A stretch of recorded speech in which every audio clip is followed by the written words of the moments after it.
This is third part of question number 2। यहां पर भी हमें दो पैरामीट्रिक इक्वेशंस गिवन है। First one is x is equal to secant theta and second is y is equal to tan theta.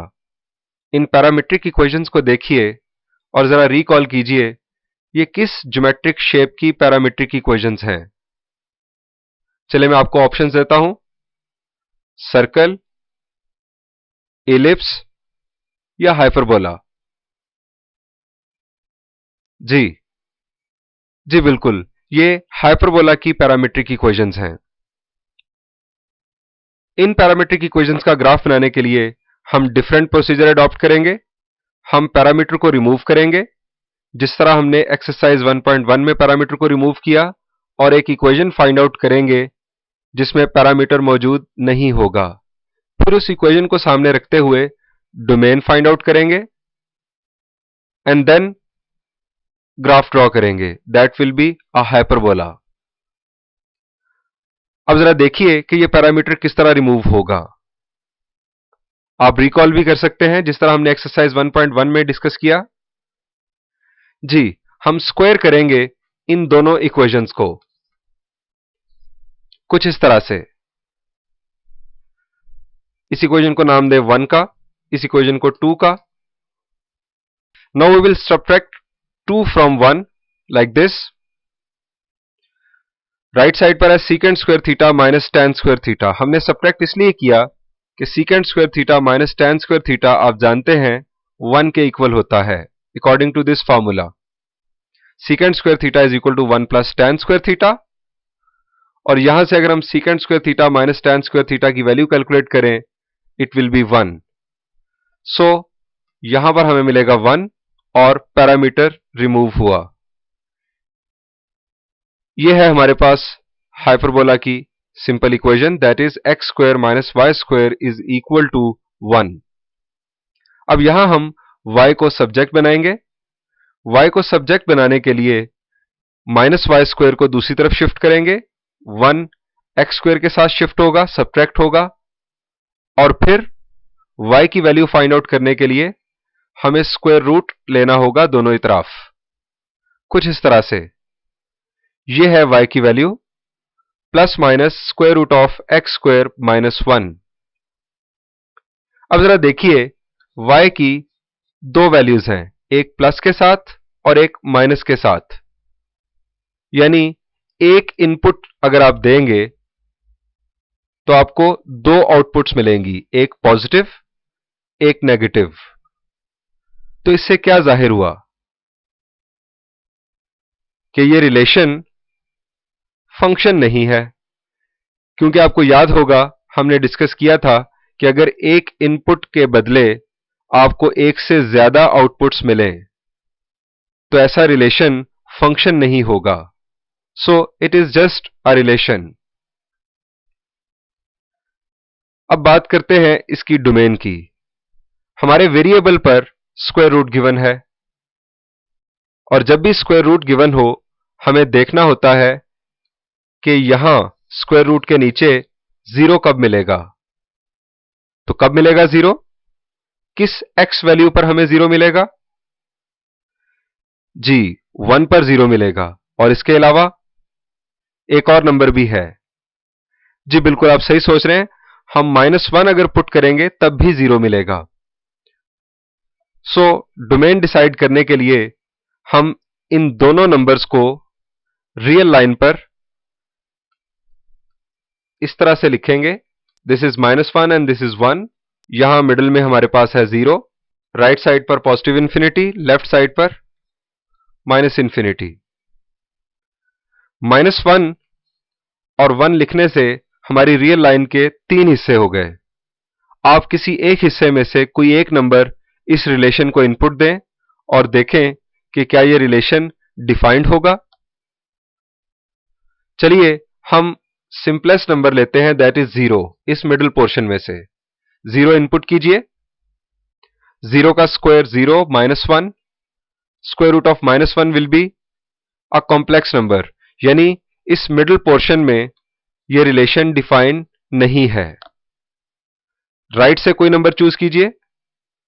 वैसे आपको बता दूं कि अगर एक पोर्शन में क्रॉस लगा तो उसके ऑल्टरनेट जो लेफ्ट या राइट पर जो पोर्शंस होंगे वहां पर डेफिनेटली वो रिलेशन या फंक्शन डिफाइन होगा। आप चेक कर लें। आप यहां से राइट पोर्शन में से 2 चूज करें। 1 से पॉजिटिव इंफिनिटी की तरफ 2 चूज कर लें। 2 जब आप यहां पुट करेंगे, square of 2 will be 4, 4 minus 1, 3, square root of 3 will be a real number. So, यहां पर ये रिलेशन डिफाइन होगा और यहां पर भी रिलेशन डिफाइन होगा। इसकी डोमेन डिसाइड करते हैं। 1 भी चूंकि रियल आंसर दे रहा है, 0 मिलेगा।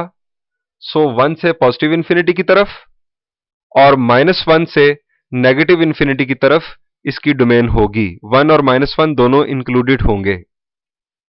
हम इसकी डोमेन इंटरवल लैंग्वेज में कुछ इस तरह से लिखेंगे।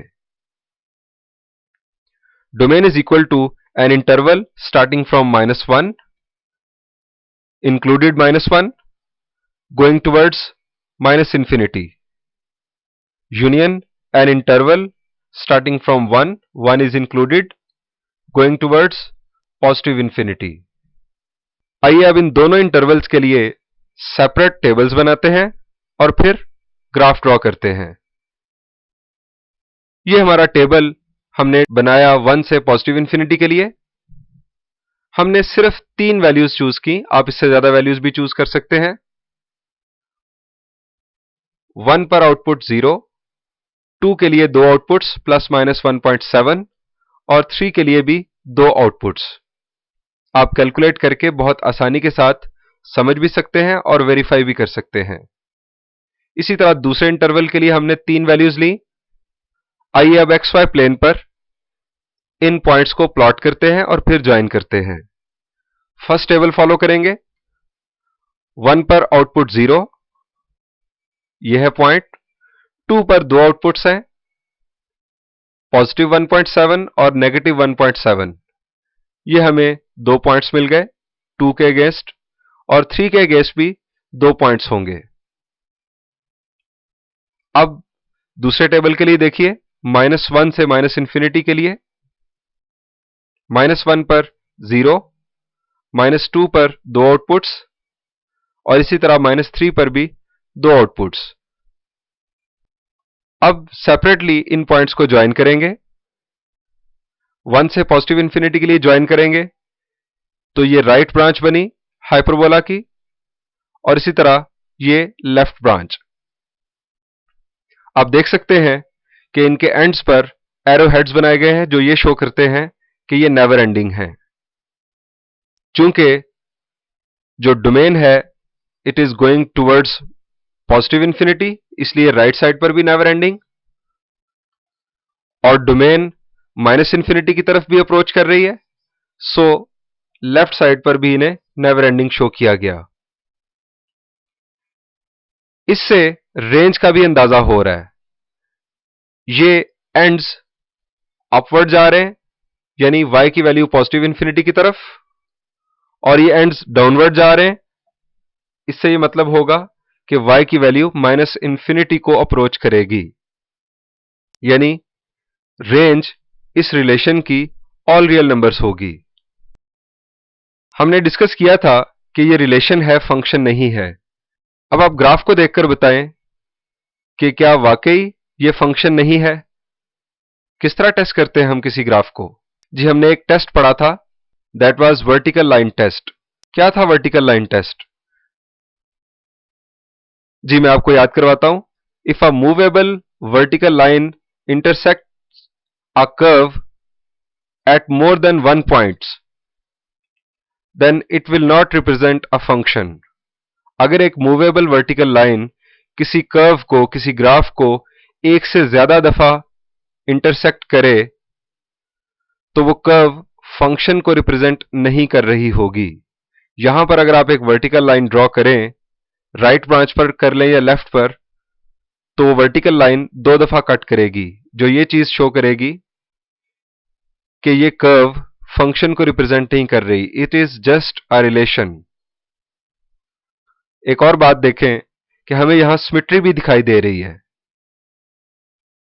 जी, this is symmetric with respect to Y axis के राइट और लेफ्ट बिल्कुल एक जैसा behaviour. It is symmetric with respect to X axis as well. और जो ग्राफ वाई एक्सिस और एक्स एक्सिस दोनों के लिहाज से सिमेट्रिक हो, वो symmetric with respect to origin भी यकीनन होगा. यानी अगर आप इसे 180 डिग्री रोटेट करें तो ये अपनी ही जगह पर वापस आ जाएगा.